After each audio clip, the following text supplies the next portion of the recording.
जय हिंद साथियों, नमस्कार। स्वागत है आप सभी का आपके अपने YouTube channel Galaxy of education पर। साथियों, आज की इस क्लास में हम सभी प्रकाश का परावर्तन, जिसे आप सभी रिफ्लेक्शन ऑफ लाइट कहते हैं, जो कि आपके क्लास 10th फिजिक्स के क्लास 10th की जो फिजिक्स है उसका एक बहुत ही महत्वपूर्ण टॉपिक है, जो कि आपके बोर्ड एग्जाम में 2 मार्क्स का पूछा जाता है। तो आप सभी के लिए एक इम्पॉर्टेंट क्वेश्चन भी है और आपके फिजिक्स का एक बहुत ही मोस्ट इम्पॉर्टेंट टॉपिक है। तो आइए आज के इस टॉपिक की ओर चलते हैं। तो इस वीडियो में हम सभी प्रकाश के परावर्तन के बारे में अध्ययन करेंगे। तो आइए देखते हैं क्या होता है प्रकाश की किरण परावर्तन। तो स्टूडेंट, जब आप सभी कहते हैं जब प्रकाश की किरण को किसी चिकने पॉलिशदार, जहाँ पर जो तल होगा वहाँ पर पॉलिश भी की होगी और यह एकदम चिकना तल होगा। तो जब प्रकाश की कोई भी किरण को आप चिकने या पॉलिशदार तल पर भेजते हैं तो यह जिस कोण से आती है उसी कोण से उस पॉलिशदार तल पर टकराने के बाद वापस हो जाती है। तो प्रकाश की किरण का आना, किसी चिकने या पॉलिशदार तल से टकराना और टकराकर उसी माध्यम में फिर वापस चला जाना ही प्रकाश का परावर्तन कहलाता है। क्या होता है कि जब प्रकाश की किरण को किसी चिकने या पॉलिशदार तल पर भेजा जाता है तो वह उस तल से टकराकर जिस कोण से वह आई है उसी कोण के साथ वह उसी माध्यम में वापस चली जाती है। तो जो प्रकाश की किरण जिस बिंदु पर आती है उसे हम सभी आपतन बिंदु कहते हैं। क्या कहते हैं? इसे हम सभी आपतन बिंदु कहा जाता है। जिस बिंदु पर प्रकाश की किरण आकर गिरती है उसे आपतन बिंदु कहते हैं और जो किरण आती है इसे हम सभी आपतित किरण के नाम से जानते हैं। किससे? आपतित किरण के नाम से इसको जाना जाता है। और जो किरण यहाँ से जा रही है बाहर की ओर तो वह उसे क्या कहते हैं? इसे कहते हैं हम सभी परावर्तित किरण। क्या कहते हैं इसे? परावर्तित किरण कहा जाता है।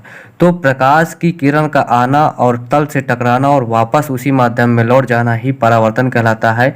इस आपतित किरण और परावर्तित किरण की मेजरमेंट के लिए हम इसके बीच में से एक अभिलंब खींच लेते हैं, जिसे आप सभी n से दर्शाते हैं, इन n फॉर नॉर्मल।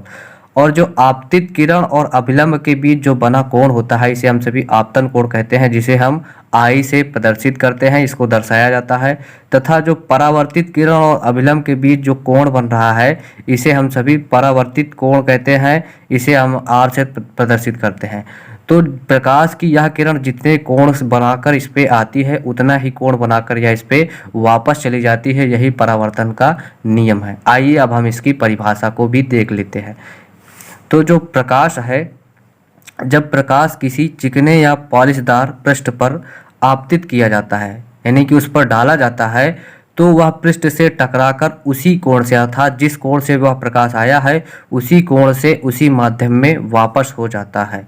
प्रकाश की इस घटना को प्रकाश का परावर्तन कहा जाता है, जैसा कि अभी आप सभी को हमने इस चित्र के माध्यम से समझाया है। यहाँ पर भी देखिए, यहाँ पर हमने इसका एक चित्र बनाया हुआ है, प्रकाश का परावर्तन। तो यहाँ पर इस चित्र में देखिए आप सभी का, ये जो किरण है, किरण ए, जो कि एक आकर आपके जो आपका कांच लगा हुआ है यहाँ M1 M2, जो कि आपका समतल दर्पण दिया गया है, जिसको हमने पॉलिश करके इसको चिकनीदार सतह बनाया है परावर्तन के लिए। तो यहाँ पर जो किरण ए आ रही है इसको कहते हैं आपतित किरण, और यह फिर उसी कोण से उसी माध्यम में लौट कर चली जा रही है जिस माध्यम से यह किरण आई थी।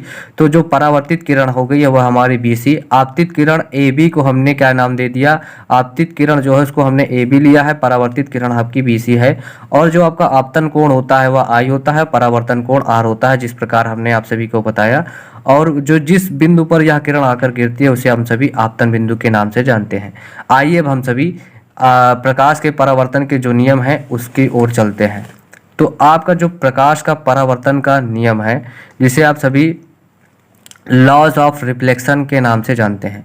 क्या है? प्रकाश के परावर्तन का नियम, जो कि आप सभी के लिए बहुत ही ज़्यादा इंपॉर्टेंट है। यहाँ पर देखिए, इसको हमने वेरी वेरी इंपॉर्टेंट में लिखा है, क्योंकि यह क्वेश्चन आप सभी के लिए 2 मार्क्स का पूछा जाता है। आपके बोर्ड एग्जाम में लगभग हर साल पूछा जाता है। आपके बोर्ड एग्जाम में प्रकाशिकी से बहुत सारे क्वेश्चन पूछे जाते हैं। तो जो प्रकाश का परावर्तन है इसके 2 नियम होते हैं। क्या क्या होते हैं? पहला नियम है कि जो आपतित किरण, परावर्तित किरण व अभिलंब तीनों का एक ही तल होता है, अर्थात यह जो आपतित किरण है आपकी परावर्तित किरण और आपतन बिंदु पर जो खींचा गया अभिलंब होता है, तीनों एक ही तल पर होते हैं। तल का मतलब आप समझते हैं, जैसे यह एक कागज है, अगर आप सभी इसको ऐसे रख देते हैं ऐसे, तो यह भी एक तल है। अगर यह खड़ा हो गया तो यहाँ पर आप सभी को देखिए यह भी एक तल है। तो यह क्या कह रहा है कि आपतित किरण, अपरावर्तित किरण और आपतन बिंदु पर खींचा गया अभिलंब तीनों एक ही तल पर होते हैं। देखो आप सभी को हम इसको दिखाने का प्रयास करते हैं कि किस प्रकार ये तीनों एक ही तल पर होते हैं। ये तीनों की जो स्थिति होती है कुछ इस प्रकार होती है। तीनों एक ही ऊपर की ओर होते हैं ना, कि तीनों एक ही माध्यम की ओर होते हैं। तीनों का जो वे है वह ऊपर की ओर होता है, यानी कि ये ऊपर की ओर ही तीनों एक ही तल यानी कि लंबाई वाले तल पर इकट्ठित होते हैं। तो यह यहाँ पर कहा गया है कि जो आपकी आपतित किरण, परावर्तित किरण और आपतन बिंदु पर खींचा गया अभिलंब है, तीनों एक ही तल पर होते हैं। और इसका जो नेक्स्ट नियम है वह कौन सा है कि जो आपतन कोण आपका होता है I तथा जो परावर्तन कोण R होता है, सदैव आपस में बराबर होते हैं। जैसे कि आप सभी को इस चित्र में हमने बताया था कि जो आप जिस कोण से प्रकाश आता है और उसी कोण से वह वापस चला जाता है, जिससे यहाँ पर जो कोण I बनता है और जो कोण R होता है दोनों बराबर होते हैं, जिसे आप सभी का परावर्तन का नेक्स्ट नियम माना जाता है कि आपतन कोण I तथा परावर्तन कोण R सदैव बराबर होता है, अर्थात कोण I बराबर कोण R के सदैव होता है। स्टूडेंट, आज की वीडियो को यहीं तक रखते हैं। इस वीडियो में हमने प्रकाश के परावर्तन को पूर्ण रूप से आप सभी को समझा दिया है, जो कि आपका जो पार्ट 4 नंबर का वीडियो है। अगर आप सभी ने इसके पहले वाले वीडियोस को नहीं देखा है तो प्लीज़ आप सभी उन वीडियो को जाकर देखिए। हमने आप सभी को इस चैप्टर को बहुत ही बारीकी से छोटे छोटे पार्ट में डिवाइड करके टॉपिक बाय टॉपिक इस पूरे चैप्टर को समझाया है। और अगर आप सभी हमारे चैनल पर नए हैं तो इस चैनल को आप सभी सब्सक्राइब जरूर करें और इसके बगल में जो नोटिफिकेशन बेल है उसको भी ऑन कर लें, जिससे यहाँ पर आने वाली सभी नई वीडियोस की नोटिफिकेशन आप सभी को मिलती रहेगी। तो आप सभी इस वीडियो को लाइक करें और ज़्यादा से ज़्यादा बच्चों के पास इस वीडियो को शेयर करें, जिससे हमें भी मोटिवेशन मिलता है और हम आप सभी के लिए अच्छे से अच्छे नए नए कंटेंट तैयार करते हैं।